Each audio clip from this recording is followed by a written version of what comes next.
nacimiento, porque todos somos sujetos políticos, todos somos seres políticos. Con cada decisión son decisiones políticas. Pero bueno, ya después yo era una niña cuando el golpe de Estado, así que viví toda mi adolescencia con la dictadura. Y cuando el despertar de la democracia ya estaba entrando a la facultad, así que ahí empezamos a militar. Yo militaba en una agrupación que se llamaba Resistencia Peronista y bueno, a partir de ahí empezamos a aprender, digamos, en la facultad éramos muy pocos, nosotros estábamos en comunicación social, estábamos junto con ciencia política, tomábamos clases incluso a medias con los compañeros de la otra facultad, estábamos en ese momento arriba de la Facultad de Derecho. Y bueno, estábamos todos muy impregnados del clima que se vivía en ese momento, que era realmente maravilloso y doloroso, porque empezaron a descubrirse todas las cosas que habían pasado durante la dictadura y a la vez todos teníamos la conciencia de que se abría una nueva etapa y que nosotros éramos jóvenes y que nos podíamos nos podíamos comer el mundo y que podíamos soñar con un país distinto y bueno, toda esa esperanza que por suerte sigo teniendo. Pero bueno, en ese momento era la militancia más linda, ¿no? Un despertar más lindo. Y bueno, y después acá en esta nueva etapa yo estudié licenciatura en comunicación, siempre tuve la suerte de trabajar y vivir de lo que estudié, que no todo el mundo puede hacer. Así que digamos que siempre me gustó mucho hacer notas a los políticos, porque para mí son, bueno, las notas. Yo hago periodismo, hacía periodismo de interés general. Entonces, por ahí meto políticos, por ahí había médicos, por ahí, y todo me parecía muy interesante, pero todo, digamos que la política atraviesa absolutamente todas las instancias. Entonces, uno, viste, ya tiene una posición ideológica tomada, digamos, en el periodismo esta cuestión de la objetividad es una gran mentira, porque la objetividad es inherente al objeto y no al sujeto, por eso digo que todos somos sujetos políticos, pero la cuestión de la ecuanimidad sí es imprescindible cuando haces periodismo. Así que yo puedo decir que sí, toda mi vida, por lo menos hice el intento permanente de ser ecuánime. Y en los últimos tiempos es como que ya me estaba sintiendo incómoda en algunas notas donde sentía que, por ejemplo, los entrevistados de Cambiemos me mentían descaradamente.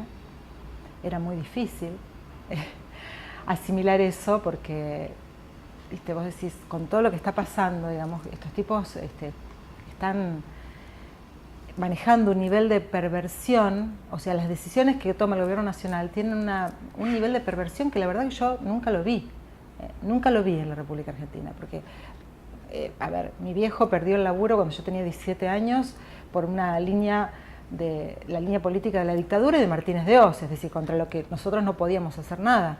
Después vino el menemismo, que le mintió a todo el mundo y dijo que venía a hacer la revolución productiva e hizo todo lo contrario. Después, el 2001, cuando se fue de la Rúa, que también la embarró, que había llamado a Cavallo, que López Murphy, un desastre, todo el liberalismo y toda la misma política que había implementado Martínez de Hoz. O sea, cíclicamente, y ahora con este hombre, que es en definitiva, tampoco mintió demasiado cuando él prometía cambio, cambio, cambio y no decía nada, pero más o menos lo que sabíamos de dónde veníamos, sabíamos lo que podía hacer.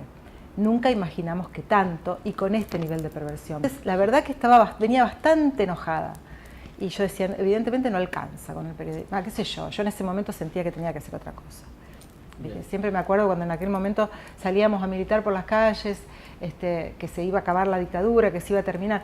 Bueno, yo siento a veces que tenemos que salir a militar, no para que el gobierno se vaya en helicóptero, yo no pretendo eso, pero sí para, por lo menos, meter presión para que dejen de hacer tanto daño.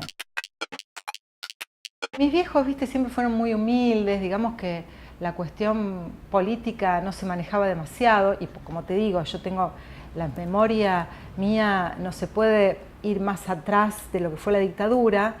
Sí me acuerdo muy claramente del día que Isabel dejó la Casa Rosada en helicóptero, me acuerdo muy claramente del golpe de Estado, pero sí, yo lo que sí recuerdo es que mi papá muchas veces se levantaba cuando había sol y decía, hoy es un día peronista, y un día dejó de decirlo. Sin dudas, sí, lo que vivimos fue horroroso, porque ya te digo, mi papá perdió el trabajo, habíamos comprado una casa con un sistema hipotecario muy perverso que era la ley 1050, que dejó un tendal de heridos y de gente con las viviendas ejecutadas.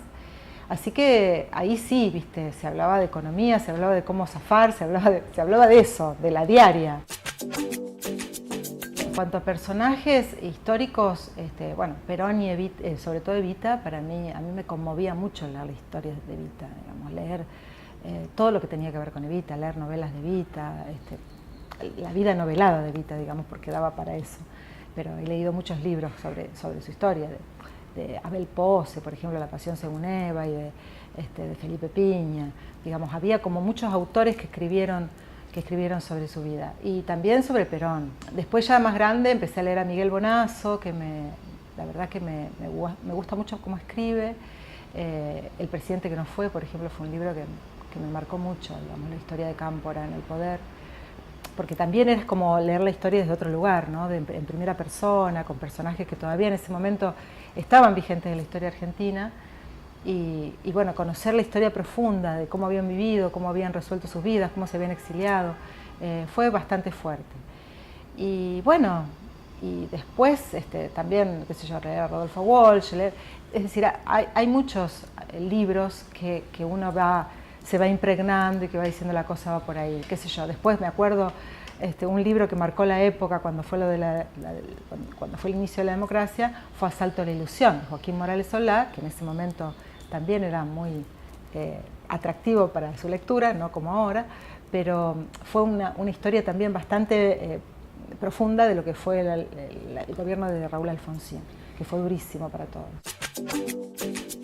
Estuve casada durante muchos años, el padre de mis hijos que está en el socialismo, pero la verdad que yo me sentía más cerca del peronismo siempre, y sin embargo con él coincidíamos ideológicamente en todo. Pero sí me molestaba mucho porque cuando yo trabajaba en la tele, en los programas, sobre todo en el programa de la mañana, hubo una campaña muy fuerte del peronismo en contra mía cuando mi ex marido era ministro de gobierno. Entonces a mí me fastidió mucho esa cuestión de asociar el casamiento con la penetración ideológica, porque yo tenía clarísima cuáles eran mis ideas, y también tenía claro que ideológicamente hay una alineación entre el socialismo nacional y el socialismo, digamos. Cuando me empiezo a enojar con el gobierno de Cambiemos desde el principio, pero bueno, más profundamente el año pasado, a fines de diciembre se acerca un compañero mío que es el Pato Gamboa, que era militante también del peronismo, que yo lo conocí en el canal porque era camarógrafo, pero ahora está en el partido Sí, junto a Alicia Gutiérrez. Y él me dice, yo creo que vos tenés que encabezar una lista concejal, que podemos ir a internas, y qué sé yo. Y yo, la verdad, en ese momento le dije, mira, me parece que no voy a poder, yo estaba armando de nuevo el programa de la mañana, pero bueno, me dijo, pensalo. Entonces lo pensé 2 o 3 días y le dije, mira, Pato, la verdad que me engancho, pero no para ir a internas, digamos, me parece, yo tendría que estar dentro de una fuerza más numerosa, porque me parece que puedo ayudar mucho. En ese momento también había todavía cierto peligro de que Cambiemos gane las elecciones en Rosario, y yo digo, desde el lugar donde puedo ayudar para que esto no suceda es desde acá. Ahora, cuando Mónica Fein, bueno, Pato le tira a Mónica y Mónica lo analiza y me llama en enero y me dice que lo iban a debatir, yo dije, no, mira, no, yo no quiero ningún debate, no quiero caer generando conflictos, es lo último que quiero, por eso no quería ir a internas. No hay problema, olvídate. Y bueno, y pasó un mes y me volvió a llamar cuando yo ya estaba armando el equipo del programa de la mañana, y me dijo, mira, hay una uniformidad de criterio en que vos tenés que ser la candidata. Y bueno, fue muy fuerte, ¿viste? Yo salí en estado de shock, pero bueno, lo asumí, lo asimilé, me pareció muy fuerte que, viste, que el socialismo a veces es un poco cerrado, yo lo sabía, y en este caso mostraban por lo menos una apertura. Y cuando yo recorro los barrios desde hace un mes, que estoy haciendo una campaña intensiva, me convenzo cada vez más. Es muy bueno lo que se ha hecho en cuanto a políticas sociales, y hay una gran naturalización de algunas políticas que cuando yo salgo a hacer campaña militar, estoy obligada a decirle a la gente, no crean que esto pasa en todas las provincias, ¿eh? Nosotros tenemos una provincia única con respecto al resto del país. Ojo, hay que cuidar lo que se consiguió y corregir lo que se hizo mal, pero esto hay que cuidarlo porque es muy valioso. En principio, un punto donde nosotros encontramos el mayor cuestionamiento es en el tema de la inseguridad. lo que se puede elaborar, yo me he reunido con mucha gente que conoce del tema. Primero, lo que se puede ver que la inseguridad atada o vinculada al narcotráfico es un problema nacional. Yo creo que durante el gobierno de Cristina se hizo una gran operación tendiente a poner a Rosario como el epicentro de la inseguridad en el país. Y después, cuando vos lees los diarios finitos, como hacíamos los periodistas, nos damos cuenta que hay lugares en provincia de Buenos Aires donde no se puede entrar. Los narcotraficantes se meten por todos los resquicios y estamos en todo el país espantados por esto, pero especialmente en los centros urbanos. Es decir, en los centros urbanos es donde se concentra la mayor cantidad de problemas vinculados con el narcotráfico, como corresponde, porque no van a ir a instalarse en Tartagal, pero sobre todo en la provincia de Santa Fe, donde tenemos la mayor cantidad de puertos del país, donde sale la mayor cantidad de exportaciones del país. Bueno, eso es aprovechado también para meter y sacar la droga del territorio. Entonces, es una ubicación geopolítica la de la provincia de Santa Fe y específicamente la ciudad de Rosario y el polo del cordón industrial, donde hay que estar especialmente atentos con eso. Cuando empezó a gestarse el narcotráfico, que fue ya desde la época de Menem, acá se relativizó mucho el problema. Acá se decía, no, son luchas entre bandas, es una sensación.